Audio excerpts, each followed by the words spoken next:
Hi everyone, I'm Kat Cardenas, and I'm a staff writer here at Texas Monthly. As you know, we've been doing our bedtime story series, and the story that I'm going to be sharing with y'all is The Lion Tamer from our April issue. It's about my grandpa, and I hope you enjoy it.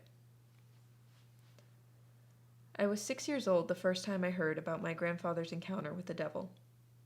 The two met in 1945 near Anáhuac, Nuevo León, Mexico, about an hour southwest of Laredo.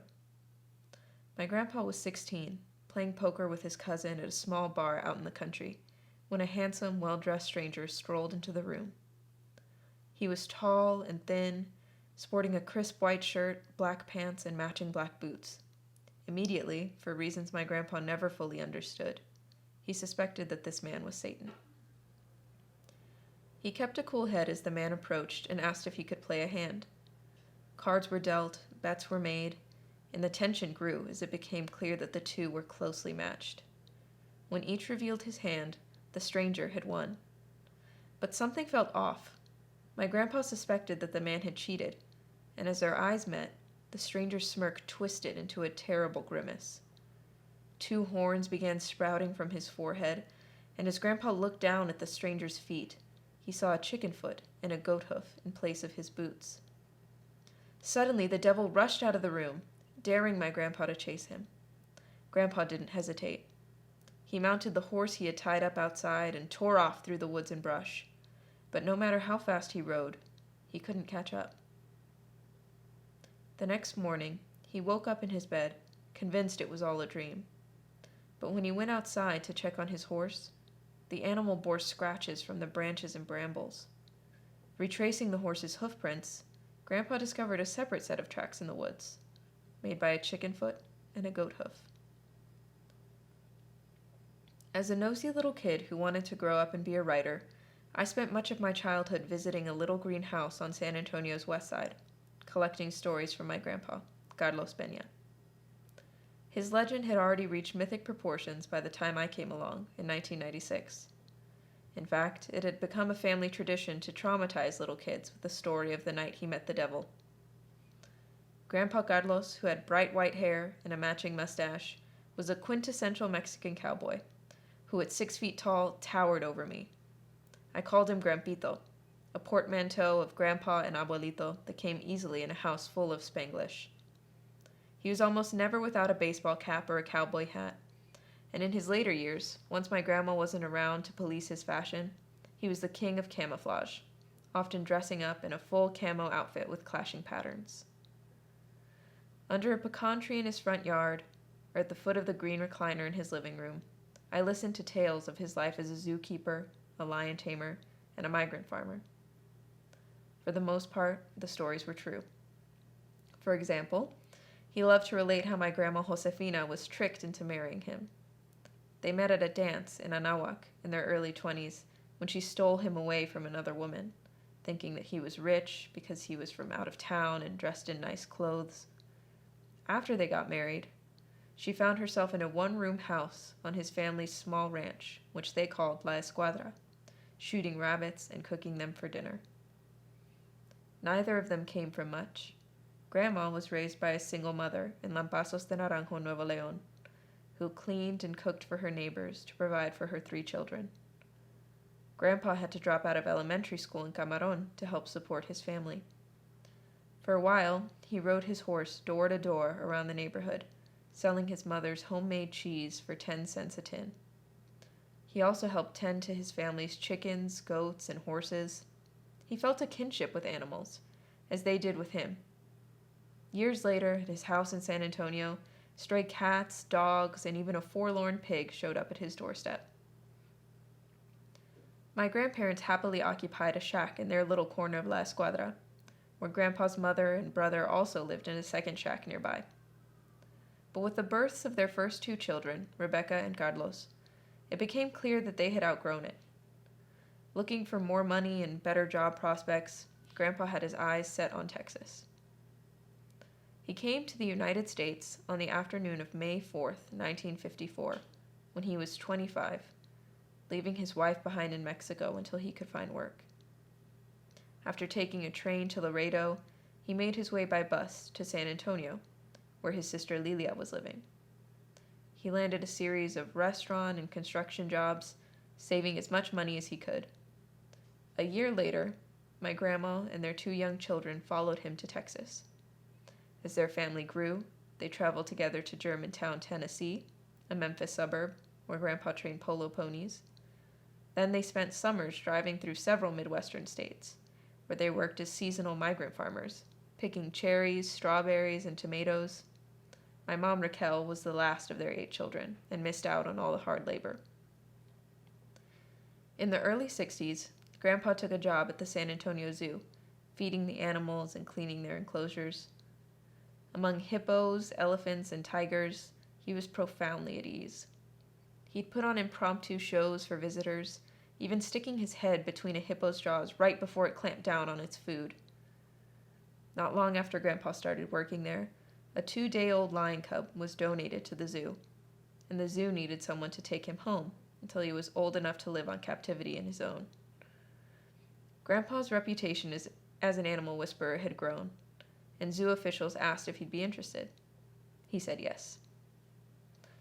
He named the lion cub Simba, Swahili for lion, long before anyone associated the name with the Lion King. Simba slept in my grandpa's bedroom in a milk crate, and every day he'd plop down in the passenger seat of Grandpa's pickup truck, sticking his head out the window like a dog. When the pair returned home in the evenings, the kids would invite their friends over to play with the cub. As the cub grew older and had to live full-time at the zoo, Grandpa was the only person Simba trusted to enter his den. When the 2 of them were there and others entered, the lion would often rear up on his hind legs, as if to protect Grandpa from intruders. Even as Simba began sprouting a mane and put on a few 100 pounds, he would still play as he did when he was a cub, nibbling on Grandpa's arms without biting down. Unfortunately, their time together was cut short. After an unpleasant incident with a world-renowned Italian elephant trainer, my grandpa was fired from the zoo. But that's a story for another time. Though I relished hearing the stories of Grandpa's lion-taming antics, I didn't get to witness them. By the time I was born, he had retired. I spent most of my days with my grandparents, my sister, and my cousins at the little greenhouse. When I attended Las Palmas Elementary on the west side, my grandparents would get there early in the afternoon to pick me up, ensuring no one beat them to the prime parking spot under the shade of a tree. Then came Sundays. I never questioned the tradition. I just grew up knowing that there was no sense in making plans that day. Our extended family would make its weekly pilgrimage to the little greenhouse, and there I'd hear everyone else's stories about him too. I learned about the time my grandpa's truck flipped over while he was driving alone. At 68 years old, with 2 broken collarbones, he kicked out the windshield to escape from the vehicle. I heard about the time back in Mexico, when he used branches to kill 2 angry rattlesnakes that were blocking his path. He later had them skinned and made into a belt, which he would break out on birthdays or Easter Sunday. Grandpa taught us to be fearless. No one in my family became Boy Scouts or Girl Scouts because we didn't need to. Grandpa taught us to work with animals and enjoy the outdoors. At his 6-acre ranch in Somerset, a few miles southwest of San Antonio, we got crash courses in knot tying and horseback riding, and collected pecans, chiles, and mesquite pods. Throughout elementary school, I would brag to my classmates about pet goats, peacocks, and our prized emu. That's another story. Once, on the way to his ranch, Grandpa spotted the 5-foot-tall bird, which had escaped from a nearby property and was darting around the access road. He grabbed the rope he always kept on hand, and the emu was quickly secured in the back of his truck and on its way to a corral on his property. When I was in middle school, my family moved a few miles north of San Antonio, which was too far for my grandparents to pick me up every afternoon. But I still spent Sundays and summers back at their house with my sister. Though my grandma wasn't as obvious about playing favorites among the grandchildren, Grandpa always let me and my sister know we were special. No matter how old we got, the bottom drawer of the fridge was always stocked with cans of Humex, and a plastic bag full of cans of Pringles was always slung around the back of the kitchen chair, both waiting there exclusively for us. Even if the house was crowded, we were the only ones to whom he would offer tortillas con mantequilla. A few years ago, we lost my grandma. Though she stood barely 5 feet tall, she was the rock of our family, and her absence changed my grandpa. Unlike his wife, who was a devout Catholic, Grandpa was a staunch agnostic who frequently criticized religion, especially TV preachers. But after her death, he began to speak hopefully about the afterlife. "If there is a heaven, at least I'll get to see my tapita again," he would say. To our surprise, he stepped into the role she'd always filled, making us breakfast and cooking us tortillas. Before long, our Sunday visits to what we had always thought of as Grandma's house became visits to Grandpa's house. Early last year, my mom called to tell me that Grandpa, who was then 89 years old, was seriously ill. Life without him wasn't something that I had ever prepared for, and even after that first call, I denied that it was even a possibility. If there was anyone who could beat whatever silent war was raging in his lungs, it was the same man who had chased after the devil, the same man who had quit smoking cold turkey years earlier. Grandpa's cigarettes were a fixture of my early memories. Entering his room had meant stepping into a haze of smoke that surrounded him in his favorite chair as he watched his novelas. Feeling a bit overzealous after graduating from my elementary school's DARE program, I'd set out on a campaign to get him to quit. Though I sometimes sneaked packs of cigarettes out of his front pocket, it was guilt that seemed to work the best. I'd beg him to give them up, incentivizing him with memories that we hadn't made yet. My high school graduation or my sister's first day of kindergarten. He playfully argued with me, letting me know that he was an old man who would leave us one day soon, whether he smoked or not. He was always better prepared for that day than I was. Grandpa was eventually diagnosed with COPD, a chronic pulmonary disease that worsens with time and makes it difficult to breathe. And he was presumed to have lung cancer.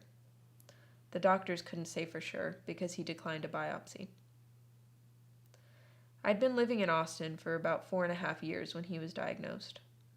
Throughout college, I'd come back to San Antonio once or twice a month, sometimes begrudgingly giving up new experiences and time with new friends. But after Grandpa got his diagnosis, the time that passed between those 90-minute drives felt like an eternity.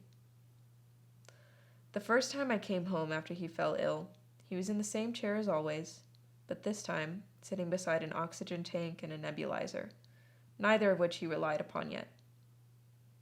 Before the next visit, I was warned that he might look a little different, and I came home to find him looking more gaunt, but joking and laughing as usual between bouts of coughing. Then, one day, I was returning to Austin from a hike at a nearby park when I got a text from my dad that Grandpa was in the hospital. I drove to San Antonio in a daze, propelled forward only by my fear and by my frustration that I couldn't control what was happening to him. Afraid that I might never hear his voice again, I opened my phone's recording app as my sister and I entered his room, in hopes that I would capture the greeting he always welcomed us with. Like clockwork, he said, "¿Dónde están mis bebitas del mundo?" Where are my baby girls, my whole world? He never got to go home again. He started sleeping more and eating less, and as he declined, our extended clan became the family of the hospital staff's nightmares, with various aunts and uncles taking shifts so Grandpa was never alone. One day, 68 people stopped by to see him. The nursing staff placed a smiling sun sticker above his doorframe.